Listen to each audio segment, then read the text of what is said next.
Well, today also marks 1 year to the day since President Obama was sworn in for his second term. And in that time, the latest numbers from the Real Clear Politics average of polls show his approval ratings have been on a steady downward slide. His disapproval on a steady climb for a total swing of 20 points in the last 12 months. Look at that. The red is the disapproval and the white is the approval. And you can see they're going in the wrong direction for the president currently. Our chief White House correspondent, Ed Henry, is live in the snow at the White House. Ed? Megan, dedicated to you and your viewers. The bottom line is those poll numbers have come down because I spoke to Republican Senator Rob Portman today, and he basically said it's because of health care. The president's signature domestic achievement has broken promises on that issue that have really brought those numbers down in the last couple of months. The pushback from the White House tonight, I spoke to one of the president's senior advisors a short time ago who said, look, they believe they're going to turn the corner on health care, that the enrollment numbers are coming up, that more and more young people will start signing up in the months ahead. They're not there yet, obviously. That is their hope. The problem for the president is 1 year ago today at that inaugural address that you mentioned, he spoke a lot about a very aggressive, progressive agenda, not just on health care, but on a grand bargain budget deal, on climate change, on immigration reform. And he basically has gotten no major victories on those issues, in part because he's been pinned down on implementing health care. And that's why when I spoke to Democrat Joe Trippi today, he said this is why the State of the Union address is so critical next week. The president has one final chance, perhaps, to grab the nation's attention, get his agenda front and center on immigration and other issues before he becomes a lame duck, Megan. Ed, thank you. Well, as Ed mentioned, 1 week from tonight, we will be covering the State of the Union address. And while President Obama promised last year to work with lawmakers on a number of issues, he is sounding a different sort of message in recent days. Where Congress isn't acting, I'll act on my own. We are not just going to be waiting for legislation in order to make sure that we're providing Americans the kind of help that they need. One of the things that I'm going to be talking to my cabinet about is how do we use all the tools available to us, not just legislation. I've got a pen and I've got a phone, and I can use that pen to sign executive orders and take executive actions and administrative actions that move the ball forward. In the meantime, I'm directing my administration to move forward where we can on our own. But I'm also going to act on my own if Congress is deadlocked. I've got a pen to take executive action. Britt Hume is our Fox News senior political analyst. So he's got a pen, Britt. He's got a pen and a phone. Well, maybe. Well, he does have a pen and a phone, and the most potent use of the pen in the hands of the chief executive is the veto. But he doesn't have to worry about vetoing much of anything because any legislation that he might dislike that would emanate out of the House of Representatives won't get through the Senate. Right. So he's rarely had to worry about vetoing anything. And as for what he can do with the pen to sign executive orders, there's some things he can do.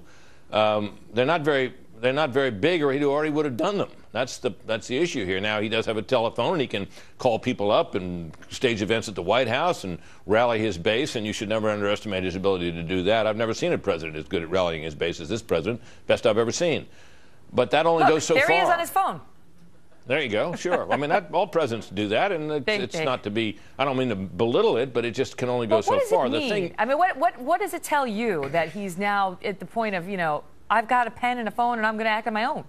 Well, it's about all he's got left when you think about it. Look, he's basically been politically, in terms of legislation and major initiatives, frozen since the Republicans got control of the House in 2010.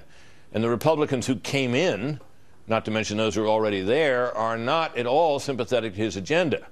And so in order for him to get anything through the Congress that he wants, he has to make the kind of concessions he has so far been unwilling to make. For example, he would like to see an increase, a continuation of these unemployment benefits that have been on an emergency basis for some time. He could get that, but he would have to pay for it. That is to say, he would have to find savings in other parts of the budget. He's unwilling to do that, and the result is the kind of stalemate that you heard him mention. He can't really get anything done because he's not willing to give up enough, for better or for worse, to do it. And that's the kind of horse trading you kind of have to do if you want to get anything done. Otherwise, you're stuck with the pen and the telephone, and there are real limits to that. They are beautiful pens. We've seen them whenever he signs bills into law. He has tried to do certain things because he believes that there's an obstructionist Congress. And in his defense, they say that this Congress is the least productive ever, and the one before that, last year, that was just as unproductive. So he says he's got to do something. And so if he did things like appoint guys to the NLRB and gals, without congressional approval on what he said were recesses, and now the courts have said, well, no, they weren't, and so on. Do you see this next, the remainder of his presidency as being mired in court proceedings, as we've seen in the past year? Well, I think there'll be some more of this. I mean, as you pointed out, that those NLRB appointments and a bunch of others that he made and a bunch of other things that were done during that Senate, appointments were made during that Senate supposed recess, which I think the Supreme Court is going to find was not a recess at all, because the Senate is the body that gets to decide when it's in recess. That's all going to be struck down. And when those appointments are struck down, all kinds of actions that were taken by those appointees or with those appointees' participation will fall with them. So this is an example of the kind of limits you find when you're using your pen to try to order things or to get things done. There's one thing he can do, though, Megan, that's worth noting, and that is it appears he's going to be able to make some appointments to the U.S. Court of Appeals here in Washington, because the Senate has decided that they're not going to permit any further filibusters on such nominees. And though that's a very important court when it comes to regulations, that court has jurisdiction over a number of regulatory agencies, and it will mean that he will have a better chance of having regulations that he signs with his pen or that are signed in the agencies that he presides over to stand if he can fill out that court in the way that he wants. Just want to say for the record, I too have a pen and a phone.